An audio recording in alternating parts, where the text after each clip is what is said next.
د زنانو دپاره بهتري په دې کې ده چې په خپل بلډینګ کې لمونځ ادا کړي او له لږ مشکله به خلاص شي. دا د علماو فتوا ده او په دې هر مسله باندې ګڼ دلایل موجود دي.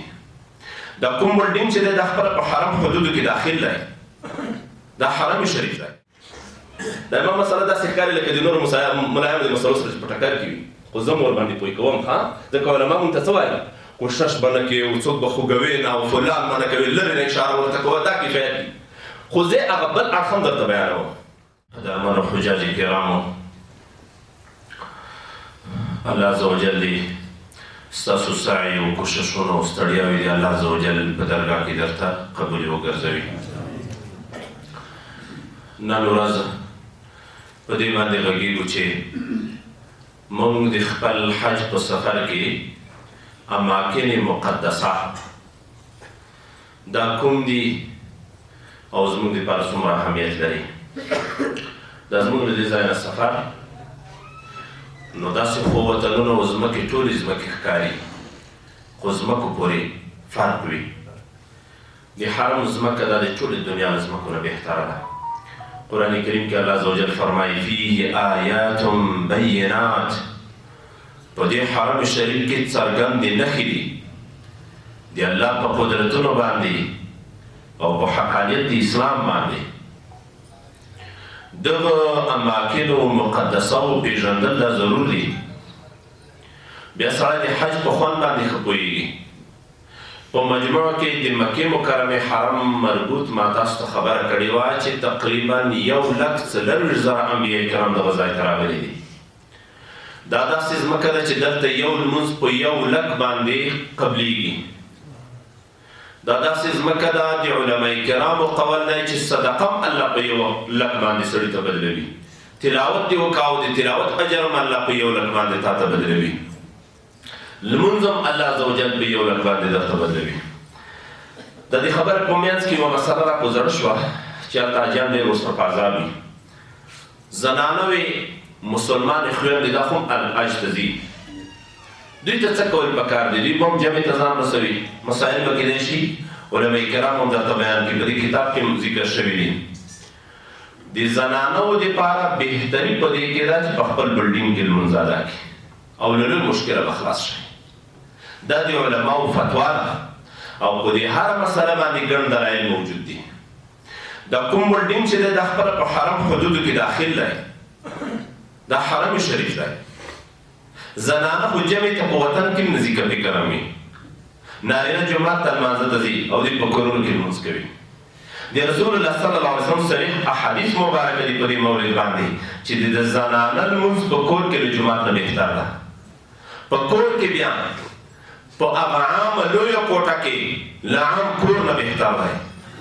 په عامه کوټه کې بیا وړکۍ کوټه وي کله ولې چې هغه ډېر سترمنه کوټه وي، په یوې کې بیا له عامې کوټې نه بهتر دی. ځکه د زنانو کار دا ټول اوس ستر او حجاب باندې بنا دی.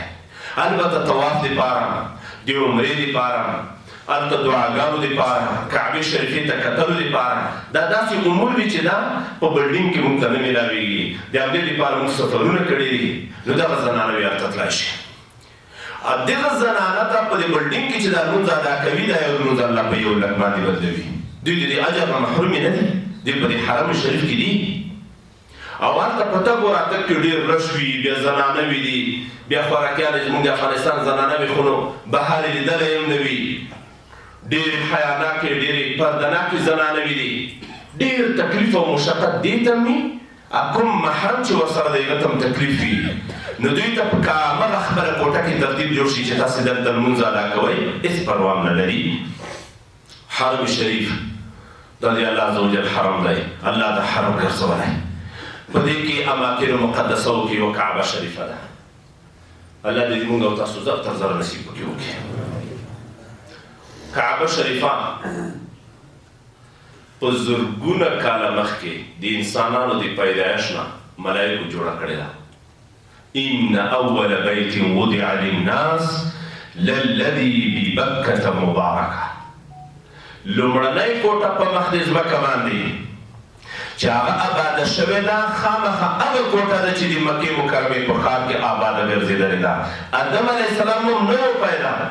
یو قول کې 2000 کاله ذکر کېږي چې 2000 کاله د انسانانو د پیدایش نه مخکې کعبه شریفه د ملایکو په لاسونو باندې په همدغه ځای باندې جوړه شوې. داسې یو بهترین مقام ته موږ او تاسو روان یو. دومره پخوانی ده. دلته ابراهیم علیه السلام راتګ کړی، دلته اسماعیل علیه السلام راتګ کړی، دلته نوح علیه السلام راتګ کړی، دلته ادریس علیه السلام راغلی، دلته شیس علیه السلام راغلی دی. د کعبې شریفې پېژندل پکار دي. د کعبه شریفه چې څنګه ایښودل شوې ده دلته تقریبا همداسې هلته قرار لري. دغه کونج ته یې رکن شرقي وایي. دا لږ د شرق په طرف باندې مایل دی دغه کونج شرقي کونج. او دغه د کاسې نشان چې پکې جوړ شوی دی دا نو د حجر الاسود هغه نمونه جوړه شوې ده. حجر الاسود یو کاڼی دی، دا د جنت راغلی دی. سبحان الله. او دا کاڼی پخوا سپین و. دا د خلکو ډېر لاسونه چې ورباندې ولګېدل د ګناهګارو خلکو اوس یې دا رنګ تور شوی دی. او برسېره په دې باندې دا پوښ سپین د سپینو زرو پوښ دی ورباندې. د دې په دې مابین کې تقریبا الله دې موږ تاسو بار بار نصیب پکې وکړي. مخکې دعاوې منځ کې کړي دي او په دې کاڼي باندې مې سجده کړې ده. الله دې موږ او تاسو ته را نصیب وګرځوي. دا ځکه چې رسول الله صلی الله علیه وسلم سجده ورباندې کړې. حدیث مبارک کې راځي نبی کریم صلی الله علیه وسلم به دا ښکلاوه او سجده به یې ورباندې کوله. او دننه تقریبا همدومره ده. دا کاسه خو لږه وړه ده، لږ به د دې نه غټ وي دننه. دا نور برسېره پوښ یې بیا غټ پوښ ښکاري. او کوم کاڼی چې ده هغه د سوښ ښکاري. او په دې باندې هر وخت دپاره عطر والي وي. نو د دې وجه نه چې سړی په احرام کې وي نه دې ښکلوي. که پوهېدلې چې عطر شته ورباندې، خو که بیا پوهېدې چې نه عطر خو په لاسونو په دې ښکلولو صفا شوي دي، دا سهار وخت کې او مازدیګر وخت کې فکر کوم چې عودو باندې بیخي وینځي. دومره زیات عود اصلي عود ورباندې وهي په دې کاڼي. دغه کاڼي په باره کې رسول الله صلی الله علیه وسلم فرمایي چې د قیامت په ورځ به حجر الاسود دی الله په حضور کې درېږي. د ده دپاره به سترګې وي، لیدل به کوي. رسول الله صلی الله علیه وسلم فرمایي دا کاڼی به ولاړ وي. د ده دپاره به ژبه وي او په دې ژبه به غږېږي. او د هغه حاجیانو په حق کې به د ایمان او د حج او د اعمالو صالحو ګواهي ادا کوي چې دا یې ښکل کړی دی. سبحان الله. دغه کاڼی دی. ما چې دا حدیث مبارک ولید ډېر زیات ترې متاثر شو. بیا مې کوشش کړی دی چې هر وارې ولاړ شم یو ورځ مچ کوم چې ډېره سخته وي ځان ور رسوم. خدای عز وجل دې موږ او تاسو ټولو نصیب پکې وکړي. حضرت عبدالله بن عمر رضی الله عنه فرمایي دا د رسول الله صلی الله علیه وسلم یو جلیل القدر صحابي دی چې ما چې کله د نبي کریم صلی الله علیه وسلم نه د حجر الاسود فضایل واورېدل چې دا څومره عجب لري، ما نو دا بیا نه دی پیرې د ښکلولو نه مې په ازدحام کې پیرې ښی دی او نه مې بې ازدحامه پیرې ښی. دا ما مسله داسې ښکاري لکه د نورو ملایانو د مسلو سره چې په ټکر کې وي. خو زه م ورباندې پوه کوم ځکه علما مونږ ته څه وایي کوشش به نه کوې او څوک به خوږوې نه او فلان به نه کوې لرې نه اشاره ورته کوه دا کفایت دي. خو زه هغه بل اړخ هم درته بیانوم. مسله دا ده د حجر الاسود ښکلول. که ته پوهېدلې چې که چېرته زه دې ته ځان ورسوم یا د ما د مرګ خطره ده یا د بل مسلمان، یا د ما لاسونه پښې پکې ماتېږي یا د بل مسلمان. له لرې نه بیا اشاره ورته وکړم دغه کفایت کې. خو که پوهېدلې چې الحمدلله ټول ځوانان دي او زه چې ورغلی یم ما چې څومره صحنې لیدلې دي، نه مې دا سړی کې لیدلی دی چې لاسونه یې پکې مات شوي وي، نه مې د پښو ماتولو سړی. الحمدلله موږ هم تر اوسه سپین ګیري نه یو. بعضې ټېلې ته ځان ورکړو، خپله خلک زورونه کي خولې ته م وروړي. نو ته به زورونه نه کړي چې بل راکش کوې داسې راکش کوې او ته ځان ورسوې. دا ناروا عمل ده. بس دغه رشته دی چې ځان ور داخل کړه. نور خلک چې په دې مسایلو باندې پوه نه وي، خپله ټیلې وي، زورونه وي، کله په جوفه کې د شاته ویسي، کله د بېرته مخې ته وروړي، خولې ته به دې ته ور ورسوي. نو چې کله الله ور ورسوي خو سپین ګیري د دې نه اجتناب وکړي. دا ضروري خبره ده ځکه د دوی بدنونه کمزوري وي